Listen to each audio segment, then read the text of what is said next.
தம் வாழ்நாள் முழுவதும் உணவின்றி உழைக்கின்றன அல்லவா? உணவே உயிர்களின் சிறந்த ஆதாரமாக விளங்குகிறது.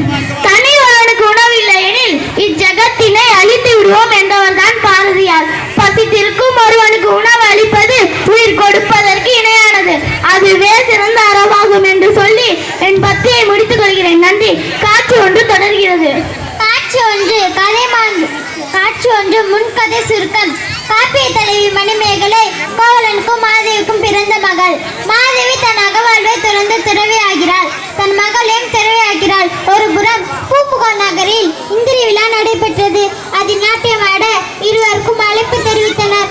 ஆனால் அங்கு செல்ல இருவருக்கும் மறுப்பு தெரிவிக்கின்றனர். இந்நிலையில் கோவலன் கொலை செய்யப்பட்ட நிகழ்ச்சியை பற்றி மாதேவி கூற மணிமேகலை கண்ணீர் வடிகிறார். அந்த கண்ணீர் துளி புத்த பெருமானுக்கு சூடு தொடுத்து மாலையில் பட்டு புனிதம் இழுக்கிறது.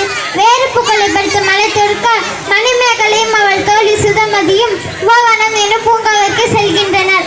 அங்கு வந்த சோழ நாட்டு மன்னர் உதயகுமரன் அவள் அழகில் மயங்கி அவளை பின்தொடங்கினார். அதற்குள் மணிமேகலை பளிங்கரைக்குள் சென்று ஒளிந்து கொள்கிறாள். மயக்கம் அடைகிறாள். அப்போது மணிமேகலா தெய்வம் அவளை மணிப்பல்லவ தீவிற்கு அழைத்து செல்கிறது. இனி காட்சி தொடங்குகிறது. ஒன்று இடம் மணிப்பல்லவ தீவு.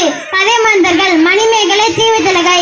இடையிடையே பொய்கைகள், மனதை மயக்கும் காட்சிகள். ஆஹா, அருமை அருமை.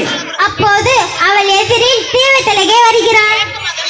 அழகிய பெண்ணே, நீ யார்? இங்கு எப்படி வந்தாய்? நான் பூம்புகார் நகரைச் சேர்ந்தவள். என் பெயர் மணிமேகலை. மணிமேகலா தெய்வம் என்னை இங்கு கொண்டு வந்து சேர்த்தது. நீங்கள் யாரம்மா? இத்தீவிற்கு எப்படி வந்தீர்கள்? என் பெயர் தீவதிலகை. நான் இத்தீவையும் இதிலுள்ள புத்த பீடிகையையும் வணங்கி என் பெயர் தீவதிலகை. நான் இத்தீவையும் இதிலுள்ள புத்த பீடிகையையும் காவல் செய்து வருகிறேன். பெருமை மிக்கவர்கள் மட்டுமே இத்தீவிற்கு வந்து இந்த புத்த பீடிகையை வணங்க முடியும். நீ அந்த பெருமையை பெற்றிருக்கிறாய். இன்னும் நீ அறிய வேண்டியது ஒன்று உண்டு. அது என்ன அம்மா? நம் எதிரில் பூக்கள் இறைந்து விளங்கும் இப்பொய்கையை பார். இதற்கு கோமுகி என்னும் பெயர். கோ என்றால் பசு, முகி என்றால் முகம். பசுவின் முகம் போன்று அமைந்து இருப்பதால் இப்பொய்கை கோமுகி என்னும் பெயரை பெற்றது. வைகாசி திங்கள் முழு நிலவு நாளில் இப்பொய்கை நீரின் மேல் ஓர் அரிய பாத்திரம் தோன்றும். அது ஆபுத்திரன் கையில் இருந்த அமுத சுரபி என்னும் பாத்திரமாகும். அந்த பாத்திரத்தில் இட்ட உணவு எடுக்க எடுக்க குறையாமல் வளர்ந்து கொண்டே இருக்கும். அதனை கொண்டு எத்தனை பேருக்கு வேண்டுமானாலும் உணவளிக்கலாம். அப்படியா? வியப்பாக உள்ளதே. ஆம், அந்த பாத்திரம் தோன்றும் வைகாசி முழு நிலவு நாள் என்றுதான். தீவத்திலகை சொல்லிக் கொண்டிருக்கும் போது பொய்கையின் நீருக்கு மேல் அப்பாத்திரம் தோன்றுகிறது. மணிமேகலை அதனை வணங்கி கையில் அடிக்கிறாள்.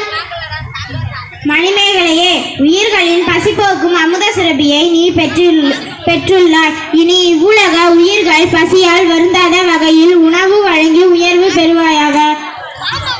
மணிமேகலை தீவத்திலகையை வணங்கி அமுத சுரபியுடன் விடை பெறுகிறாள். பூம்புகாருக்கு திரும்புகிறாள். ஆதிரையிடம் உணவு பெற சொல்கிறாள். காட்சி 2 இடம் ஆதிரையின் இல்லம். கதை மாந்தர்கள் மணிமேகலை ஆதிரை. ஆதிரையின் வீட்டு வாயில் மணிமேகலை கையில் அமுத சுரபியுடன் வந்து நிற்கிறார். யார் நீ? இவ்வூரில் வாழ்ந்த கோவலன் மாதவி ஆகியோரின் மகள் நான். உங்களின் சிறப்பை அறிந்து பாத்திரத்தில் உணவு பெற வந்தேன். ஓ, நீங்கள் தான் மணிமேகலையா?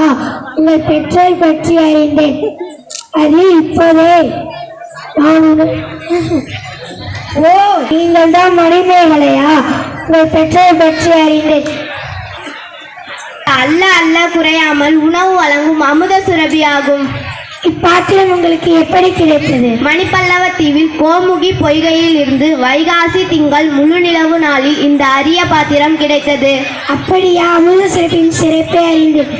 அதில் இப்போதே நான் உணவை இடுகிறேன்.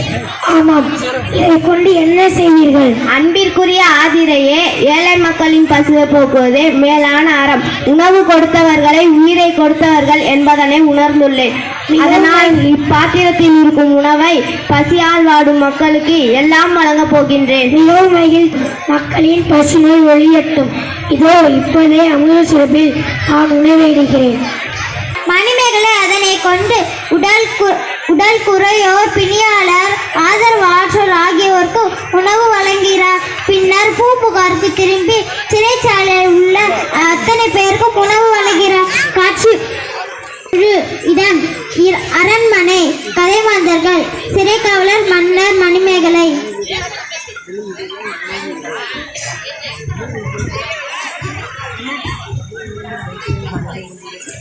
வேந்தே வணக்கம்.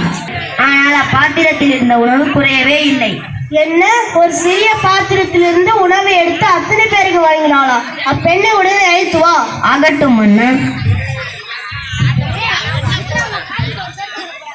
சிறை காவலர்கள் மணிமேகலையை மன்னரிடம் அழைத்து செல்கின்றனர். அருளுள்ளம் கொண்ட அரசே வணக்கம். பெண்ணே, நீ யார்? இப்பாத்திரத்தின் பெயர் என்ன? இது உனக்கு எப்படி கிடைத்தது? மணிப்பல்லவ தீவில் கோமுகி பொய்கையில் இருந்து வைகாசி திங்கள் முழு நிலவு நாளில் இந்த அரிய பாத்திரம் கிடைத்தது.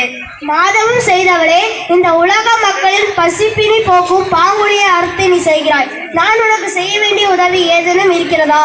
அன்பால் ஆட்சி செய்யும் அரசே, சிறைச்சாலையில் தண்டனை பெற்றுள்ளவர்கள் திருந்தி வாழ வழி காண வேண்டும். சிறை கோட்டம் அறக்கோட்டமாக மாற வேண்டும். அதற்கு என்னவெல்லாம் செய்ய வேண்டும்? வாழ்க்கைக்கு அறம் சொன்ன வள்ளுவர் வாழ்ந்த நாடு இது. புத்தர் பிறந்து போதித்த பூமி இது.